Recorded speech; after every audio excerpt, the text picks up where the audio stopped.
Mamaya, pasok tayo. Hindi natin nakaintindi na eh. Alam? Napaliwanagan ko na yun. Sabi ko nga sa kanila, kung gusto nyo ng witness, nandun sila mga witness ko. Nangyari sa akin. Tingnan mo to, tingnan mo to, tingnan mo to. Ayan.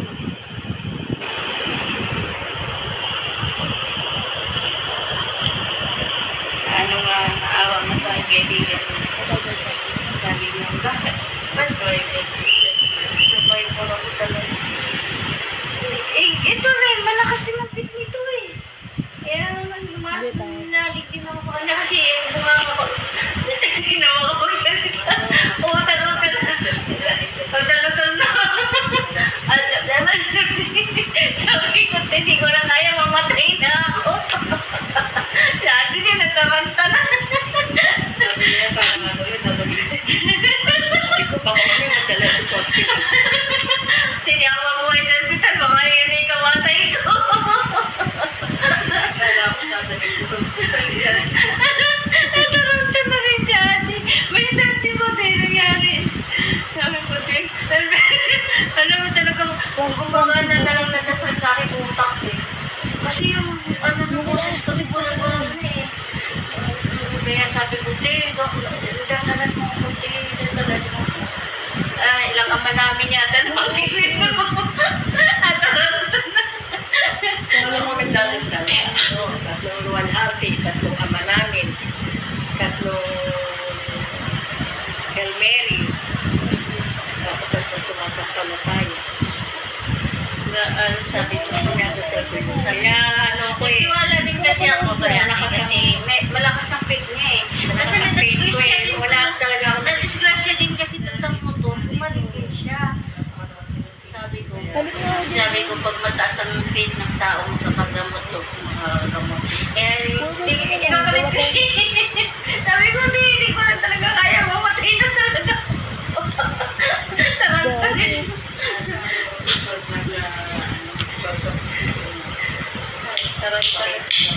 Sipin mo ba naman, ang tagal ko sa CR.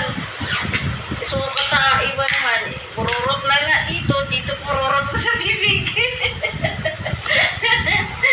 Ang lupit.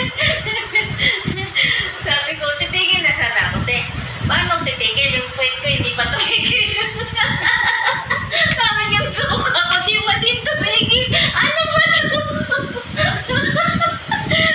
Sabi ko, paglabas ko, wala, nalakas lang, tangrang-tala ko. Sabi ko, siguro, hindi makapunta kasi hindi na. Pag-uwi mo ng bahay, okay na. Kaya pagkagaling mo sa bahay. Diba, nasalita ako sa'yo. Hindi, paggawa ito na.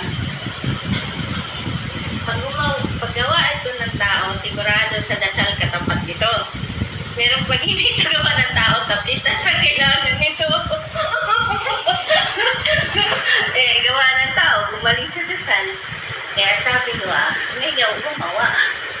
Kasi kung material kasi yan, ito kasi basihan mo. Pag material, magagaling siya sa tabita. Pero pag hindi material, magagaling siya sa gamot na dasal. Panginoon ng kalaban niya ng mga kaaway. Si Lord ang kalaban. Si Lord kasi ang makikipaglaban niya sa mga devil. Si Lord ang nakikipaglaban para sa atin. Kapag inaano tayo ng kaaway. Diba sabi ko, review mo. Pero nag-ano talaga ako yung mata ko. Pero na. Itibig ka sabi ko, wala na. Tagal. Yung kapatid ko sa daw ng sana. Maka-out ka lahat. Sa puso. Mag-isa lang ako dito. Sumisigaw ako. Magdadasal ako. Pagka may mag-isa ka na, kasi may sisigaw mo yung dasal mo. Oo. Tsaka pag nagdasal ka din, tapos maramdaman mo parang merong energy din. Ibig sabihin, meron niyang malabas. Umiyak na ako nun, sabi ko,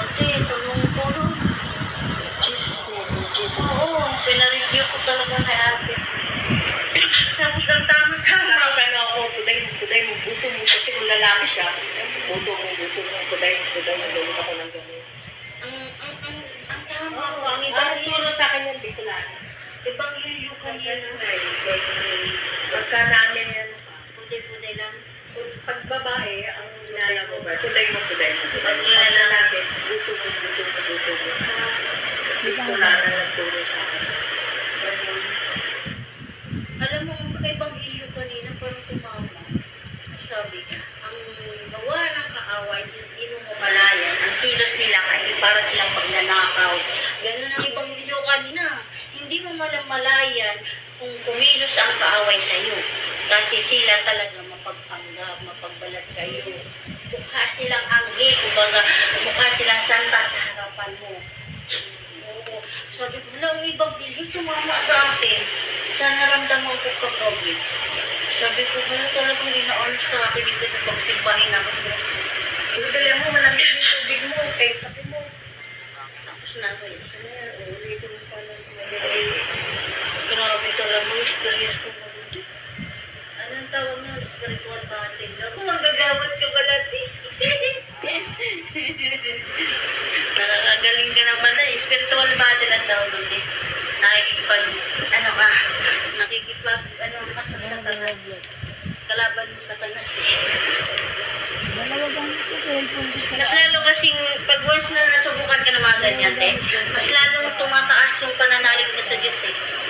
Oo, kasi nakikipag-battle ka na sa satanas eh. Gamit si God. Oo.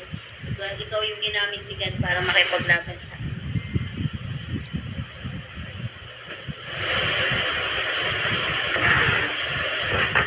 taranta na pala si ate. Akala niya dadalhin ako sa ospital. Ako, hindi ko kumain. Baka ikamatay Kasi, kasi. nakita ko, hirap pa rin. Talagang, di ba nga nasalita na ako sa'yo, di mo, parang Ano yun? parang, di ba sabi ko na sa'yo, talagang mamamatay na ako din, sabi na mo. Pakiramdam mo ba, kami 50-50 na talaga, gusto mo yung control mo, parang, sabi nga ng kaibigan ko, parang wala nangyari sa'yo sa simbahan na. Iba na pala yung karanasan ng gabi, tapos ganyan ko, kung outfit ko, sabi sa akin,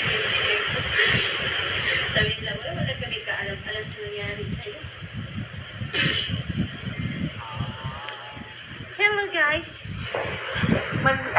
For today's video, gusto ko lang i-update na hindi ka nagtagumpay sa akin. Balak mo man akong patayin, pero hindi ka magwawagi. Dahil may Diyos pa rin ang siyang kakampi ko. Nakakatuwa ka naman. Gagamit ka pa ng gamo-gamo. Sanda mo ka lang pong mapasok sa katawan kong gamo-gamo. Isipin mo naman. Nagkala ko pang karaniwan lang yung gamo-gamo. Sabi ko, baka sa'yo na tag-ulan. Nagulat ako. Sa kwarto ko lang may gamo-gamo. Sobrang dami. Pagbaba ko, wala namang gamo-gamo. Pagdating ko dito, wala rin gamo-gamo.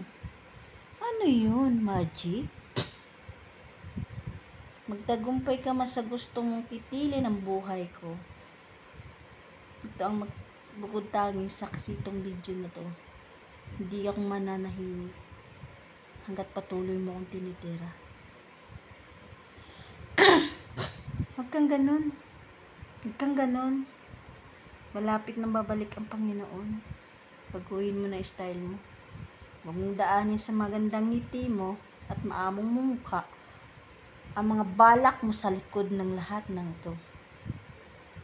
Balak mo talaga ang patayin, ano?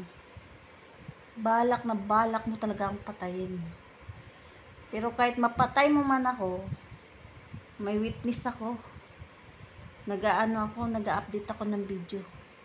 Ito ang magbukod tanging saksi sa mga nangyayari sa akin. At hindi ako mananahimik dahil wawala ng katuwiran mga pinaggagawa mo sa mga tao. Ngayon, kung ako naman ang daguhin mo, tirahin mo, hindi ako para manahimik.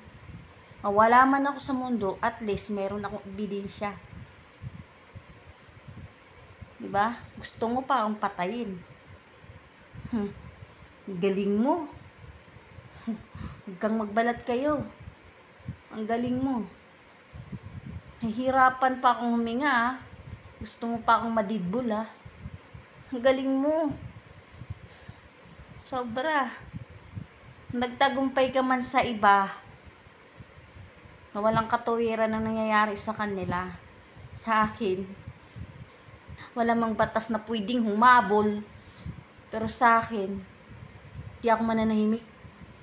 Ito ang bukod tanging saksi sa pinaggagawa mo sa akin. Kaya wag mo akong traidorin. Dahil mula ulo hanggang paa kilala kita. Alam ko kahinaan mo. Kaya wag mo akong tapatin. Wag mo akong anuhin. Gawin mo na sa iba, wag lang sa akin. Ha? Wag kang magbalat kayo sa akin sa harapan ko dahil kilala kita. Wag mo akong tarantaduhin. Balat kayo. Maskara mo, kilala ko. Wag mo akong tarantaduhin. Nangyari ka lang, ha. Kawawa naman na dali mo. Walang katarungan. Wala naman talagang maghahabol sa iyo sa katarungan na yan, eh. Wala naman talagang pwedeng maghabol sa iyo. Ano bang batas? Ano bang batas na pwedeng habulin ka? Kahit mapatay mo, hindi ka mahabol. Yan ang pakatandaan mo, hindi ka mahabol.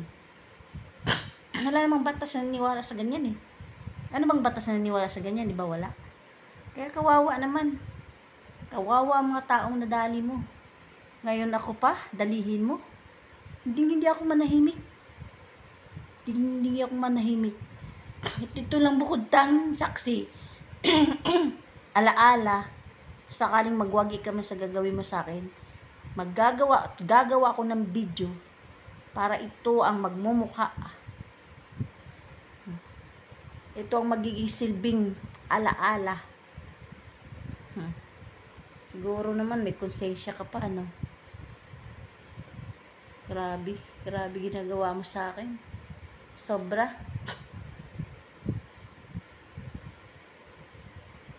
Hindi ka pa rin magwawagi kasi andyan si Lord, eh. Andyan si Lord, andyan ang Panginoon.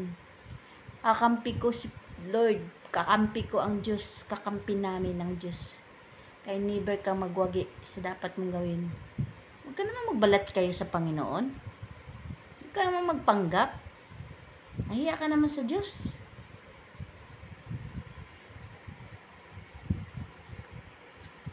Gamitin mo pa yung angel mong mukha, ay. Gamitin mo pa yung pang-amo-amo mo. Labas naman totoo mong sungay. Ang lupit mo, Chong. Ang lupit mo, grabe. Ang lupit.